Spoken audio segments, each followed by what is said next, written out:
मार्ग में आ गए तो कई बार सत्संग में समझाया संतवाणी से, शास्त्रों के प्रमाण से, कि आप भोजन केवल उतना ही पाइए जो बिना औषधि के आपकी आंतें पचा ले और कब्ज ना होने पावे।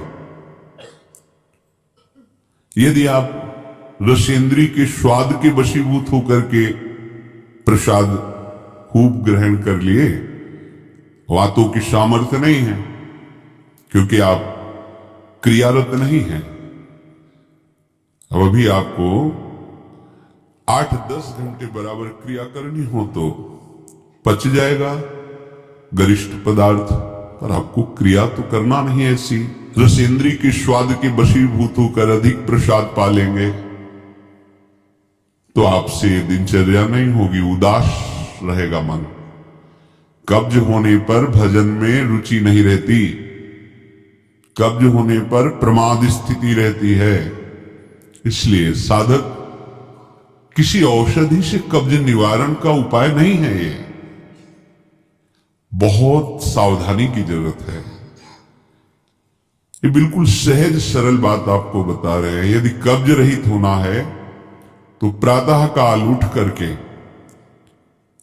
सबसे पहले भगवत स्मरण, गुरुदेव को प्रणाम, वृंदावन को प्रणाम, संतों का स्मरण, फिर पानी को गर्म कीजिए। आधा लीटर, पौन लीटर, 1 लीटर, 1.25 लीटर, जितनी तुम्हारी पीने की सामर्थ्य है। रुचि नहीं कह रहे, पी सकते हो। ऐसा गर्म नहीं, चाय जैसा, हल्का गर्म करके और वज्रासन में बैठ करके आराम आराम से पीजिए। 15 मिनट वज्रासन में बैठकर धीरे धीरे पीजिए। थोड़ा टहलिए उस पानी पीने के बाद, फिर सो जाइए। आप अगर 1-2 दिन की बात हो तो आप कि चलो हमें वहां लघु शंका जाना पड़ेगा, पानी नहीं पीते हैं, तो आप बीमार हो जाएंगे। आपको जरूरत है मल रहित होने की। नहीं, वो इतनी हीट पैदा करेंगे कि आपके गुदा द्वार में रोग हो जाएगा, आपको गैस बनने लगेगी, एसिडिटी, आपको कई परेशानियां आ जाएंगी। फिर आप भजन क्या करेंगे, सत्संग क्या सुनेंगे? साधु की, उपासक की, साधक की एक दिनचर्या होती है। ऐसा नहीं होता कि मनमानी आचरण। आपकी दिनचर्या सही नहीं तो आपका भजन कहां से सही होगा? आपका जब पेट साफ रहेगा तो आप आराम से प्रसन्न मुद्रा में भजन कर सकते हैं।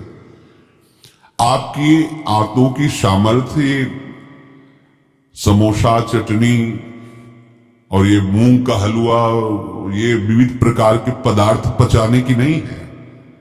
ये उनकी है जो बहुत मेहनत करते हैं, किसान हैं, सेवा कार्यरत हैं। आपको तो बस मूंग की दाल या घिया की सब्जी और 2 रोटी प्राण पोषण के लिए चाहिए।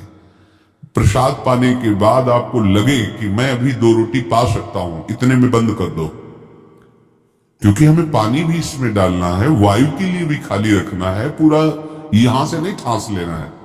इसके बाद तुम घूमो वैद्यों के पास कि कब्ज है, पेट में गर्मी है, धातु रोग हो गया है। ये सब लक्षण तुम्हारी प्रमाद स्थिति के हैं। मनमानी आचरण। भागवतिक सत्संग के साथ साथ आपकी शारीरिक दिनचर्या के भी सत्संग हुए हैं। ऐसा नहीं कि ऐसी बात पहली बार बता रहे हैं। कब्ज रहेगा तो स्वाभाविक वीर्यपात हो जाएगा। आप गलती के आचरण करेंगे तो नस नाड़ियां इतनी शिथिल हो जाएंगी कि बिना किसी प्रयास के वीर्यपात हो जाएगा। को रोकने के लिए पहले हमें थोड़ा शरीर को स्वस्थ रखना है। स्वस्थ रखने का मतलब चर्बी बढ़ाना नहीं है। हल्का भोजन, साधक हो आप, प्रभु के भोग में सब कुछ बन रहा है, वो पा रहे हैं, उनकी महिमा है। हम इतना ले लेते हैं, प्रसाद भी हो गया, अपना जीवन यापन करते हुए भजन कर रहे हैं।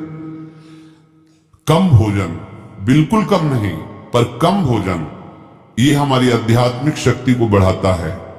अधिक भोजन सात्विक हो तो भी तमोगुण बन जाता है।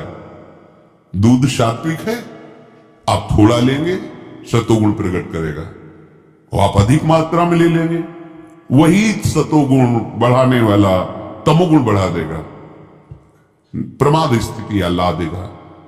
पेट साफ नहीं हुआ और डालते चले जा रहे हो तो क्या होगा? आंतों में वो जलन ताप ऐसा पैदा होगा कि प्लास्टिक की तरह कड़ा हो जाएगा मल, और वही आपके फिर गुदाद्वार रोग और भी कई तरह के रोग। आप समझते नहीं।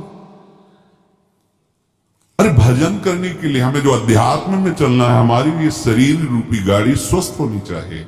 प्रारब्ध वशात अचानक कोई भयानक रोग आता है, वो हमें प्रभु सामर्थ्य देते हैं, नाम भगवान सामर्थ्य देते हैं, हम जिनका जप कर रहे हैं। लेकिन हम प्रमाद स्थिति में, तुम इनको पदार्थों को अच्छा समझते हो क्या? प्राण पोषण के लिए केवल जरूरत है, और ऐसा मत समझे कि अच्छे पदार्थ खा, काहे को तुम मन की चक्कर में फंस रहे हो। संयम से चलो। पेट नहीं साफ हुआ, भोजन नहीं पाना मत।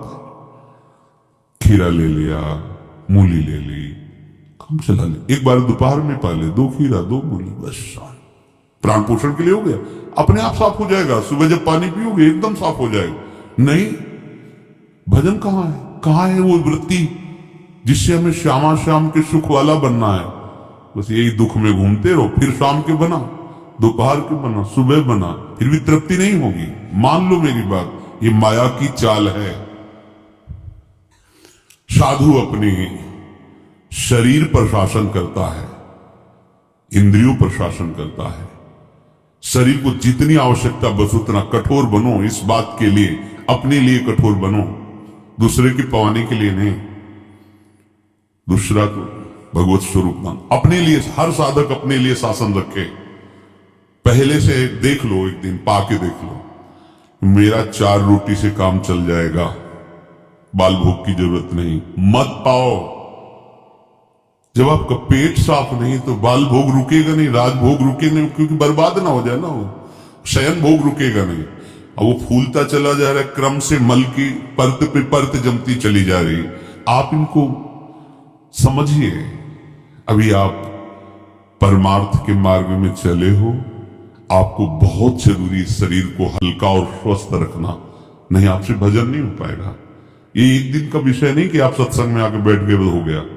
आपको नित्य सत्संग करना है, आपको नित्य वाणी पाठ करना है, आपको नित्य भजन करना है।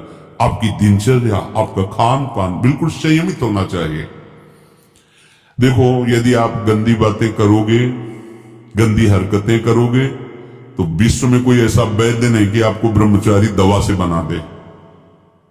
मान लीजिए, हमारी प्रार्थना मान लीजिए, यदि आपने अंगों को छेड़ा नहीं है तो लिख लो, आपका ब्रह्मचर्य क्षीण नहीं हो सकता। मानसिक चिंतन गंदा, प्रक्रियाएं आपकी गंदी, खान पान आपका ठीक नहीं, तो एक रोक के आप देखते जाना, आपको भजन में रुचि क्या, शरीर को नहीं संभाल पाओगे। मान जाओ मेरी बात। 24 घंटे में प्राण पोषण के लिए 2-4 रोटी काफी है। अरे संतों ने तो कई कई दिन भोजन नहीं मिला है, भजन एक ताग चला है। आप भजन के लिए आए, भोजन बट वो क्या भाई, भोजन के लिए थोड़ी आप आए हो, भजन के लिए। सृष्टि में किसी भी पदार्थ की कमी नहीं, माया रचित है, वो वैसे बढ़ते चले जाएंगे। अपने को एक सीमा रखनी खान पान की। एक नए साधक को देखा कि भोजन पाने के समय एक रस्सी में गांठ बांधे हुए थे, इधर और इधर, और जब उसी गांठ से फिट करके बांध लिया भोजन पाने के पहले, बस जहां पाए तो रस्सी टाइट, जहां रस्सी टाइट हुई तो बस छोड़ दिया, भोजन में ही छोड़ दिया। फिर कोई कितना भी प्रयास करो नहीं पाते। ये बाहर है, आंतरिक जितेंद्रियता की बात नहीं, इसकी जरूरत नहीं रस्सी की पेट में बांधने की, पर अच्छा लगा। प्रारंभिक स्थिति में ठीक है कि हाँ जहां टाइट होगा तुमको मतलब बंद कर देंगे, तो उससे पहले ही देख लो कि हमें इतना पाना। ये जहर है और ये जीवन है, दोनों बात समझो। अधिक पौष्टिक पदार्थ आपको ब्रह्मचर्य नहीं रहने देगा। अधिक पौष्टिक पदार्थ आपकी आंतें खराब हो जाएंगी, पच नहीं पाएगा, क्योंकि आपसे सेवा नहीं होती। अगर 8-10 घंटे पसीना वाली सेवा हो कि फावड़ा चल रहा है, आप हल जोत रहे हैं, बड़ी मेहनत कर रहे हैं, दौड़ भाग हो रही, चलता है, आप पाइए पच जाएगा। अब आपको सेवाएं है नहीं, आप मनमानी रसेंद्री की तृप्ति के लिए, ये शरीर तो पांच भौतिक ही है ना। उचित आहार कितनी बार समझाएं, जैसे भोजन आवश्यक है वैसे ही जल आवश्यक है, उतना वायु। ये पेट बना हुआ एक थैली है, तुम नहीं हो पेट, तुम नहीं हो रसेंद्री, तुम नहीं हो भोक्ता। काहे को मूर्खतावश ये जो शरीर रूपी गाड़ी मिली इसको नष्ट कर रहे हो और अपनी यात्रा को रोक रहे हो। इसका एक सिद्धांत है, एक हिस्सा अन्न, एक हिस्सा पानी और आधा हिस्सा वायु के लिए रहने दीजिए। ऐसे रखा जाता है, तभी आप देखना ऊर्जा शक्ति आपकी बढ़ेगी, भजन की वृत्ति बनेगी आपकी। अब यहां चारों हिस्सा में अन्न भरा हुआ है और ऊपर से पानी, रुचि नहीं है पीने की, क्योंकि अंदर ऐसा जहर बनता चला जा रहा है। जल जब जाता है तो लघुशंका के द्वारा बहुत से ऐसे पदार्थ है जो हमारे शरीर को हानि करने वाले, उनको निकालता है जल। मल की आंतों में जाकर मलाशय में वो मल को गीला करके निकालने की चेष्टा करता है। अब हम भजन को तो देख नहीं रहे हो, भोजन को देख रहे हैं। इस समय ये प्रार्थना मान लीजिए, आपका जीवन स्वस्थ होना चाहिए। अचानक कोई असाध्य रोग आता है तो भगवान सामर्थ्य देते हैं, पर आप खुद अपना नाश कर रहे हैं। अधिक भोजन करने वाला, स्थूल प्राण वाला, चंचल मन वाला कभी भजन में नहीं रुचि हो सकती। सूक्ष्म भोजन वाला, सूक्ष्म प्राण वाला, सूक्ष्म मन वाला भजन करता है। मान लीजिए आप लोग पता नहीं इतने भोजन के पीछे क्यों पड़े हैं। आपके पेट में कब्ज 2 दिन उपवास रहे, नहीं पाना है भाई, नहीं जगह है, पानी अपने आप साफ हो जाएगा। नहीं, भोजन तीनों टाइम डालना है। ऐसी कोई औषधि बनी है क्या कि आपको पथ्य करते रहो, मनमानी आचरण करते रहो, आप ठीक हो जाओ? अगर बाई चांस किसी को ऐसा कब्ज है तो बताया है आपको, इस वर्षों सेवन की हुई औषधि, जब कभी ऐसा लगा तो छोटी हर 1 चम्मच और 1 चम्मच ईसबगोल की भूसी उसमें मिला लीजिए। शाम के 200 ग्राम 250 ग्राम गुनगुना दूध से ले लीजिए। ये ऐसी है कि आपको बार बार परेशान नहीं करेगी, पर ये धीरे से आपके कब्ज को, क्रम को नष्ट कर देगी। जो अंदर बना हुआ कब्ज है वो धीरे धीरे कई दिनों तक बराबर लेते रहिए। पकवान, गरिष्ठ पदार्थ ये उपासक के लिए वैसे ही अनुकूल नहीं, भले कब्ज ना होती तो भी अनुकूल नहीं। आप मूंग का हलवा पाएंगे, आप बादाम पिस्ता पड़े हुए पदार्थ पाएंगे, आप भजन करेंगे। कैसे, मतलब क्या केवल रसेंद्री की तृप्ति ही हमारा उद्देश्य है क्या? कैसे तुम्हें ये बात अच्छी लगती है कि हमें पदार्थ भरपेट पाने? अरे हमें भरपेट भजन करना है। अब वो देखने को नहीं मिलती वो बात जो पुराने साधकों में एक जलन होती है, एक ताप होता है भगवत प्राप्ति के लिए। हर समय भजन के लिए व्याकुल रहता है, उपाय करता रहता है, नई नई युक्तियां सोचता है भजन के लिए। और हम नई नई युक्तियां सोचते हैं भोजन के लिए। आज ये कब तक खाते रहोगे? शरीर को कब तक पोषित करते रहोगे? मरेगा, नष्ट होगा। जिस काम के लिए है वो काम बना लो। ये तुम्हारा शरीर नहीं है, तुम शरीर नहीं हो, ये नष्ट होगा, मान लीजिए।